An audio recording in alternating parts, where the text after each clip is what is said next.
నెల్లూరు జిల్లా కరటంపాడులో ఏళ్లుగా ఉన్న శ్మశాన వాటిక స్థలాన్ని వైసీపీ నేతలు ఆక్రమించారంటూ స్థానికులు ధర్నా చేశారు. శ్మశాన వాటికకు దొంగ పట్టాలు సృష్టించి తమను ఆ ప్రదేశంలోకి రానివ్వకుండా అడ్డుకుంటున్నారని మహిళలు ఆవేదన వ్యక్తం చేశారు. ఉన్నతాధికారులు కల్పించుకొని న్యాయం చేయాలని కోరుతున్నారు. 3 తరాల నుంచి ఇక్కడ సమాధులు ఉన్నాయి. మా తాత ముత్తాతలు తాతల కాడి నుంచి ఇప్పుడు భూస్వాములంతా మా పట్టా భూములు ఉన్నాయని కూరుకొని వచ్చేస్తున్నారు. ఊరంతా తిరుగుకుంటే సచివాలయం కూడా పోయినాము. 3 నెలల నుంచి మేము చేస్తున్నా కానీ అధికారులు ఏం పట్టించుకోవటం లేదు.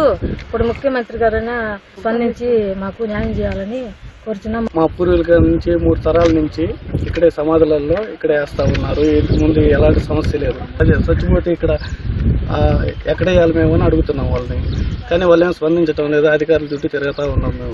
మాకు ఇప్పుడు పట్టాలు వచ్చినాయి, మీరు మాత్రం ఇంకా చేయడానికి లేదు అని చెప్పి రోడేస్తున్నాం సార్. మేము 300 గడప మొత్తం ఉండేది ఎక్కడ వేయాలి చచ్చిపోతే. కబ్జాదారులు వచ్చేసి వీళ్ళు ఆక్రమించుకునేసి మీకు లేదు మాకు పట్టాలు చేసుకున్నాం మా పేరు మీద అని చెప్పేసి చెప్తున్నారు. మీకు శ్మశానానికి పట్టా లేదు కాబట్టి ఆల్రెడీ ఇంతకుముందు ఎవరు అధికారులు పట్టా చేస్తున్నారు అని అది చెప్పడం జరిగింది.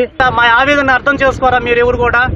చూడండి, మీరు ఇది ఈ తలకాయ కానీ ఈ ఎముకలు కానీ ఈ పశువులని తేరొస్తారా లేకపోతే మనిషిని తేరొస్తారా వచ్చి ఫోరెన్సిక్ ల్యాబ్కు పంపించడానికి మేము సిద్ధంగా ఉన్నాం. ఇది మనిషిదే పశువుదా అని చెప్పేసి